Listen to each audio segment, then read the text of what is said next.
Okay, welcome back to another ambling towards awe. So we're down on the beach again. It's a new day, low tide, but today is not windy. So this is a little unplanned. I didn't do any research in advance, so I'm not quite sure what I'll do yet. Maybe I'll just add in a little voiceover afterwards. But we're down on the beach looking across again at the mainland coast of British Columbia. Through the clouds there. It's too bad about the clouds. The mountains really are quite spectacular.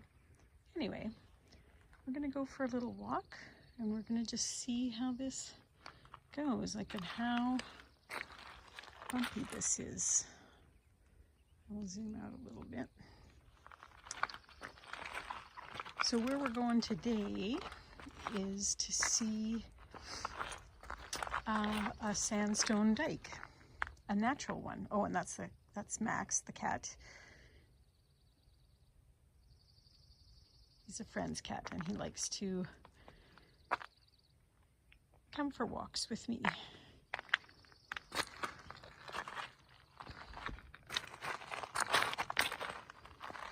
So it's quite loose, quite big rock, so it's a bit slow going and a little bumpy. This is one of those times where a gimbal would have been nice.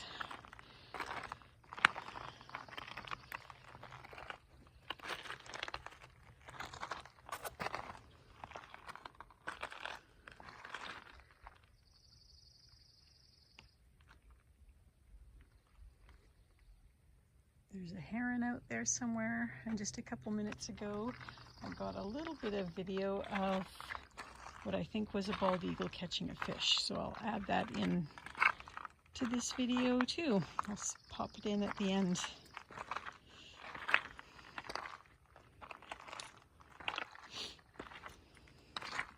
So this area is sedimentary, but what happened was, and if I remember correctly, I actually came for a walk on this beach once with someone who studied geology locally, and he was telling me what this amazing thing is.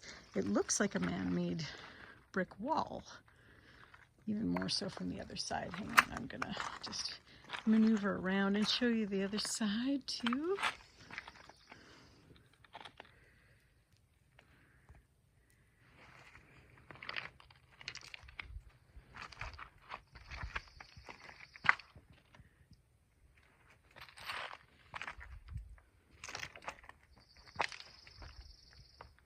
Okay, that's better. So now you can see it. So that's massive. And the way it was told to me was that these sedimentary layers already existed. And when, I think he said it was when the Olympic Peninsula was formed, that's how this little island was formed.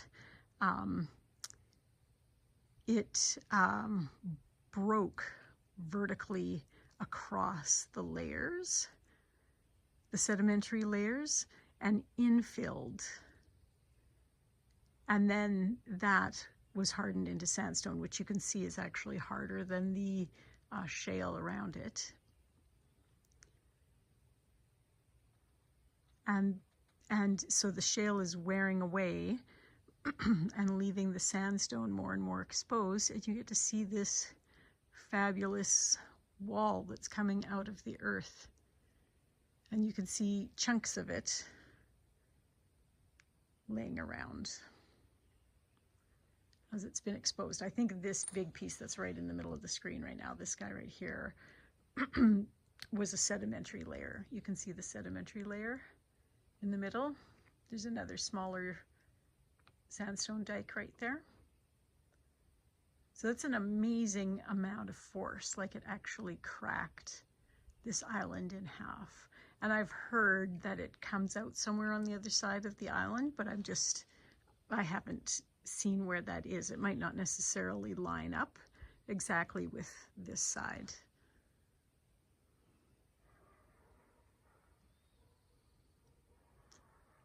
So yeah, oh, sounds like someone's coming with some dogs.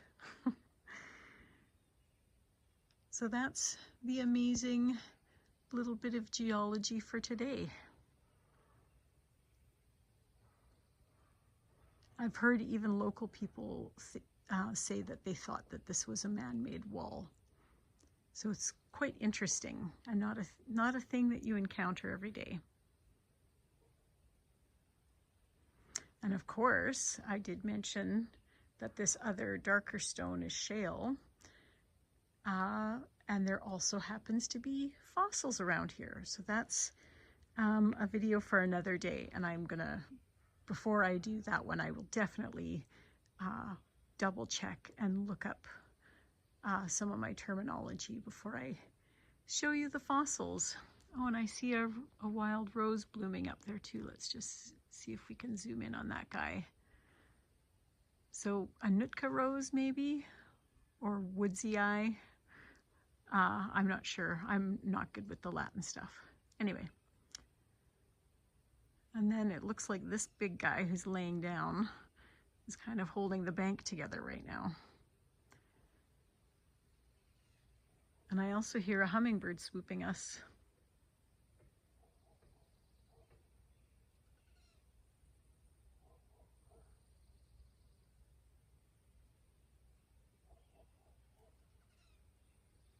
Do you hear that little buzz? That's a hummingbird. So the hummingbirds, I think, if I remember correctly, so there's an arbutus. So there's this, I think, pine, and just past that, with a dead tree laying on it, across it, I think there's an arbutus there. See you can see the yellow. So that's looks like a dead tree that's been cut, or maybe sometimes people like heave their yard waste over the bank. But the tree that it's resting on is an arbutus, which is an absolutely gorgeous tree. And I think in that arbutus there are hummingbirds nesting, because when I walk near there, I do get buzzed by the hummingbirds quite a bit. And I try to leave them in peace so that they can feed their babies without any undue stress. So yeah, so that's it. So sandstone dike. I don't know how long ago it was thought to have been formed, and if that was also at the same time that the Olympic Peninsula was formed, but I can find those things out and try and add that. Although I don't know if I'll be able to find information about this sandstone dike specifically. But I will see what I can find and I will add that on. And for now, I'll just give you one more little extra pan of the beach with Max the cat, who's waiting patiently.